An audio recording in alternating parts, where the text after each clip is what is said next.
بسم اللہ الرحمن الرحیم۔ محترم ناظرین، السلام علیکم ورحمۃ اللہ وبرکاتہ۔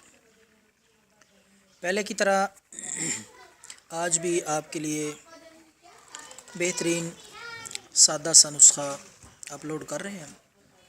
یہ نسخہ ایسے افراد کے لیے جو مستقل طور پر سر درد میں مبتلا رہتے ہیں۔ مستقل سر درد کی تکلیف میں یہ نسخہ بے حد ہی مفید ہے۔ سادہ سا آسان نسخہ ہے۔ آپ نے خشک ادرک لے لینا ہے، پسا ہوا خشک ادرک لے، تھوڑا سا پانی کا چھڑکاؤ کر کے اس کا لیپ سا تیار کریں۔ لیپ سا تیار ہو جائے تو اس کو ماتھے پہ انگلی کی مدد سے لگائیں۔ ہلکی ہلکی جلن محسوس ہوگی، بالکل معمولی سی، تو انشاءاللہ چند منٹوں میں آپ کا درد ٹھیک ہو جائے گا۔